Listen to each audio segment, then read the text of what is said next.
नमस्कार, वंदे भारत, जय श्री कृष्णा। मित्रों, पिछले कुछ एपिसोड हमने कुरुक्षेत्र महाभारत में श्रीमद् भगवद गीता पे चर्चा आरंभ की। मेरे कुछ मित्रों ने सुझाव दिया कि भगवद गीता को एज इट इज न लेकर के वो वर्तमान में किस प्रकार से और कैसे प्रासंगिक है, इसकी चर्चा करें। अर्जुन जब मानसिक अवसाद की अवस्था में था तो भगवान ने आत्मा पुनर्जन्म की बात करके अध्याय 2 में 41 से 44 श्लोक में व्यवसायत्मिका बुद्धि अर्थात बिजनेसमैन मेंटेलिटी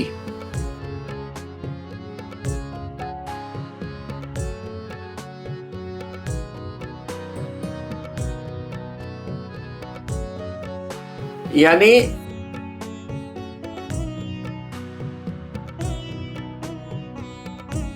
बिजनेस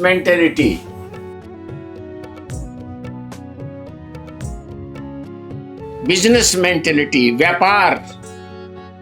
पिछली 6 सदियों की दुनिया के कानों में क्या सिवाय व्यापार के कुछ पड़ रहा है? भारत ने और दुनिया ने कोलोनाइजेशन का एरा देखा, उपनिवेशवाद। हम ईस्ट इंडिया कंपनी इंग्लैंड के उपनिवेश थे। हमारा गोवा प्रदेश 19 दिसंबर 1961 तक पुर्तगालों का गुलाम था। और कॉलोनाइजेशन कैसे शुरू हुई?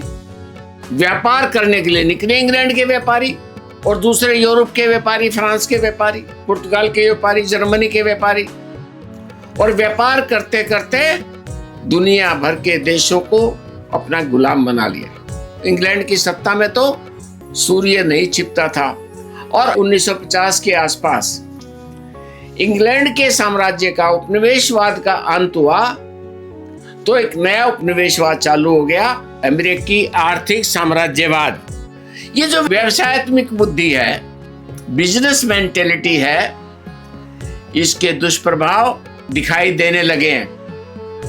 हर चीज में व्यापारीकरण, दोस्त में व्यापार, रिलेशनशिप में व्यापार, प्रेमी प्रेमिका के रिश्तों में व्यापार, भाई बहन के प्यार में व्यापार, पति पत्नी के बीच व्यापार, माँ बाप के रिश्तों में व्यापारीकरण, पिता पुत्र के रिश्तों में व्यापारीकरण, छोटी संतान और माँ के रिश्ते में व्यापारीकरण।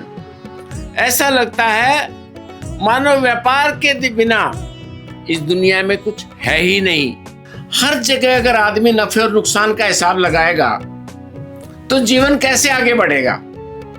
भावनाएं, संवेदनाएं, मानवता, ये मनुष्य का गहना है। आप जरा कल्पना कीजिए मित्रों, हमारे शरीर की जो रचना है कि किस प्रकार से सामंजस्य और समन्वय से ये शरीर काम करता है। एक एक अंग उपांग मिलकर के इस शरीर को चलाते हैं। हार्ट का साइज बढ़ जाए तो ब्रीथिंग प्रॉब्लम शुरू हो जाती है। अब जरा कल्पना कीजिए, क्या कोई उंगली इतनी बड़ी हो सकती है? असंभव।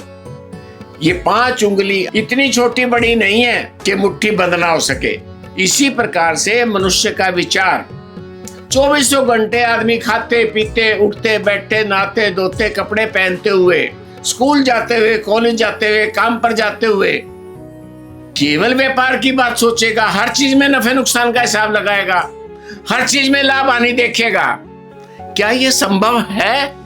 ये बहुत बड़ा प्रश्न चिन्ह है वर्तमान के ऊपर। और ये भगवान श्री कृष्ण के एक शब्द की व्याख्या कर रहा हूं मैं, व्यवसायत्मिक बुद्धि, हर चीज में नफे नुकसान का हिसाब। अभी पीछे मैंने एक पोस्ट की थी, डबल इनकम नो किड्स, पति पत्नी दुगना कमाएंगे, ऐश करेंगे और बच्चे पैदा नहीं करेंगे। हम ये भूल जाते हैं दोनों मिलकर के जिस सुख को भोग रहे हैं, क्या वो भी व्यवसाय है? पूरी सृष्टि के अंदर मेल और फीमेल की रचना नए सर्जन के लिए हुई है, नई उत्पत्ति के लिए हुई है। पूरी सृष्टि सर्जन और विसर्जन के सिद्धांत पर चलती है। अब ये कपल अगर बच्चे पैदा नहीं करेंगे, सब double income no kids DINK पर चलेंगे, तो क्या एक दिन ये दुनिया मनुष्यों से विहीन नहीं हो जाएगी? तो इस दुनिया में क्या बचेगा? रोबोट्स, एआई, रोबोटिक ब्राथल्स, क्या हम ऐसे दुनिया की कल्पना कर सकते हैं? मनुष्य का मस्तिष्क अद्भुत रचना, जिसके अंदर पूरा ब्रह्मांड समाया हुआ है। मनुष्य जितनी तकनीकें विकसित कर रहा है, उन सब का आधार नैसर्गिक विज्ञान है, द लॉ ऑफ नेचर है। क्या कोई हवाई जहाज या हमारा सैटेलाइट गुरुत्वाकर्षण के सिद्धांत के बिना काम कर सकता है? क्या प्रकृति के बिना मनुष्य जीवन की कल्पना की जा सकती है? और अगर ऐसा नहीं है, तो उस प्रकृति ने जो मनुष्य को बुद्धिमत्ता दी है, उस बुद्धिमत्ता के अंदर एक अंग व्यवसाय, रिलेशनशिप के एंजॉयमेंट, और बस मैं I will enjoy this world, why nobody? Even we are putting a barrier on our coming generation, they should not enjoy this world, then why we? हम क्यों इंडल्ज हैं भाई?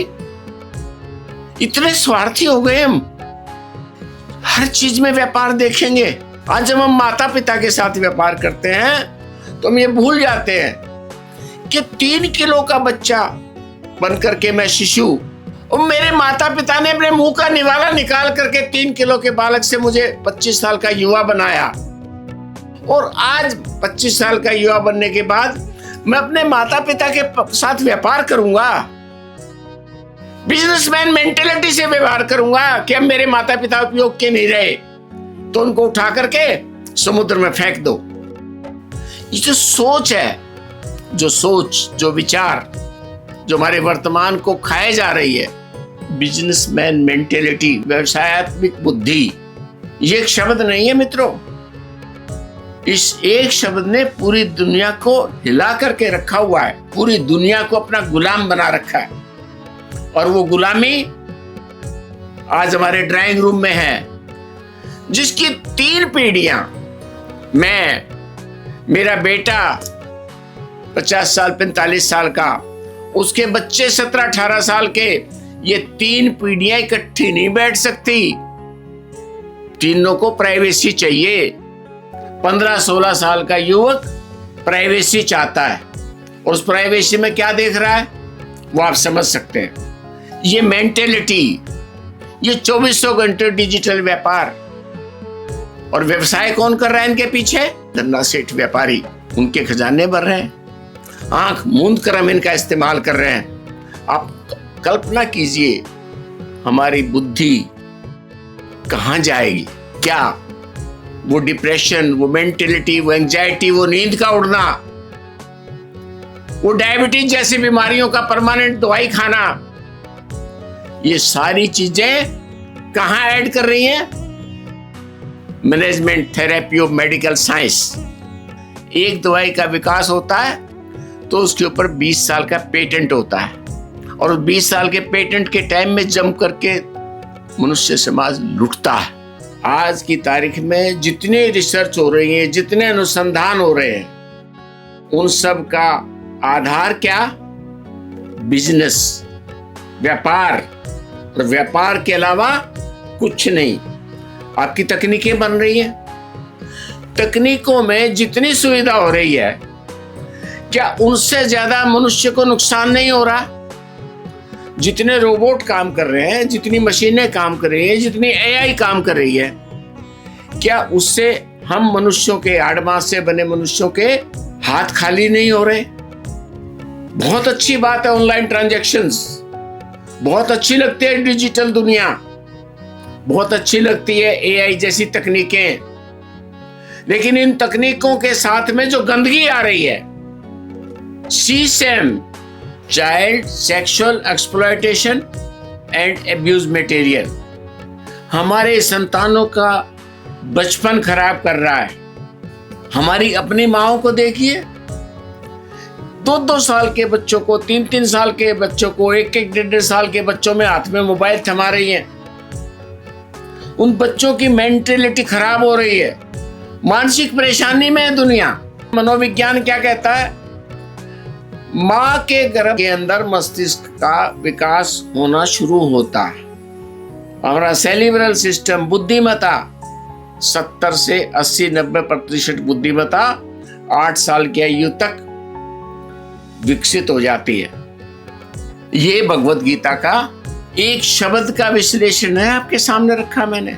वर्तमान मनुष्य के विचारों को झकझोरने के लिए, उद्वेलित करने के लिए, उसको समझने के लिए एक शब्द, बिजनेसमैन मेंटेलिटी।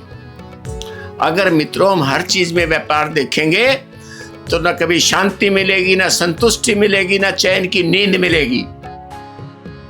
अगर आपको चैन की नींद सोना है तो आपको संतुलित दुनिया बनानी पड़ेगी। इस श्लोक में भगवान कहते हैं, हे अर्जुन, निश्चयात्मिका बुद्धि चाहिए मुझ में। अब परमात्मा में तो निश्चयात्मा बुद्धि क्या होगी, वो तो हम वर्तमान में कल्पना भी नहीं कर सकते। कुछ होंगे बिरले जो परमात्मा में अपनी बुद्धि को निश्चयात्मक करेंगे। भगवान कृष्ण कह रहे हैं, कर्म योग की बात कर रहे हैं। निश्चयात्मा का बुद्धि तो बहुत देर से मिलेगी। हमारी बुद्धि बहुत भेदों वाली है। भेद मतलब डिफरेंस। वो जो भेद है, पैसा कमाऊं, स्वार्थ पूरे करूं, व्यापार करूं, जो भोगों में तन्मय हो रहे हैं, ग्लैमरस लाइफस्टाइल। आज स्थिति क्या है, हम जब धर्म की भी बात करेंगे उसमें भी व्यापार आएगा। ये कर दो वो हो जाएगा, मतलब ऐसा कर दो वैसा हो जाएगा। आज सुप्रीम कोर्ट ने बांके बिहारी मंदिर के भगवान श्री कृष्ण के ऊपर एक टिप्पणी की कि जो पैसे वाले लोग हैं, अलग से पूजा करते हैं, विशेष पूजा करते हैं, खर्चा करते हैं, वो भी तो व्यापार है। जबकि भगवान कृष्ण गीता में क्या कह रहे हैं, कर्मण्येवाधिकारस्ते मा फलेषु कदाचन। हे अर्जुन, तेरा कर्म करने में अधिकार है, उसके फलों में नहीं है। प्रारब्ध और उसका विचार बहुत कुछ आएगा।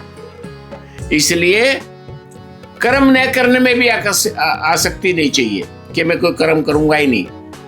तो ये जो मानसिक संतुलन है, जिस प्रकार से गाड़ी का पुर्जा पुर्जा मिलकर के कार चलती है, गाड़ी आपकी कितनी महंगी हो और हवा का कोई पैसा नहीं होता, ज्यादा हवा भरवाने वाले को आप 10 रुपए आज के जमाने में देते हैं, लेकिन उस हवा की कितनी कीमत है। अगर आपके गाड़ी के पहिए में हवा नहीं होगी तो क्या आपकी गाड़ी चलेगी? यही बात भगवान कृष्ण समझाना चाह रहे हैं। ये जो मनुष्य का विचार है, ये मनुष्य का मस्तिष्क एक पूरे हवाई जहाज के कलपुर्जों के समान है। उसमें उतने प्रकार के विचार हैं जितने प्रकार से एक हवाई जहाज के अंदर पुर्जे, और उन पुर्जों के समन्वय से, सामंजस्य से जब एक हवाई जहाज उड़ता है और एक पुर्जा भी खराब हो जाएगा तो अहमदाबाद की हवाई दुर्घटना के समान धड़ाम से नीचे आएगा और सारे यात्री मारे जाएंगे। मनुष्य का मस्तिष्क, मनुष्य का पूरा शरीर, मनुष्य के विचार उस मैकेनिकल हवाई जहाज के समान है, फिजिकल अस्तित्व के समान है। विचार के अंदर सामंजस्य, समन्वय, एक एक विचार का समन्वय। माता की जगह माता है, पिता की जगह पिता है, दादा की जगह दादा है, पुत्र की जगह पुत्र है, छोटी आयु की जगह छोटी आयु है, बड़ी आयु की जगह बड़ी आयु है, ऑफिस अलग है। एक एक पुर्जा समन्वय, समन्वित, एक एक पुर्जा मस्तिष्क के विचारों का संतुलित होकर के काम करता है। तब मनुष्य सुखी रहता है, तब वो शांति मिलती है उसको, तब अच्छी नींद आती है, तब वो डिप्रेशन से दूर रहता है। सामंजस्य की आदत बनेगी उसकी। पिछली 6 सदियों की दुनिया बिजनेसमैन मेंटेलिटी में उलझी हुई है। आज नहीं तो कल हमें इस बिजनेसमैन मेंटेलिटी से बाहर आना पड़ेगा। आज श्रीमद् भगवत गीता के भगवान कृष्ण की वाणी से निश्रित व्यवसायत्मिका बुद्धि, इस एक शब्द को हृदयंगम कर लें, अपने मस्तिष्क के अंदर धारण कर लें, तो मैं समझता हूं हमें निश्चित रूप से ईश्वर का आशीर्वाद प्राप्त होगा। नमस्कार, वंदे भारत, जय श्री कृष्ण।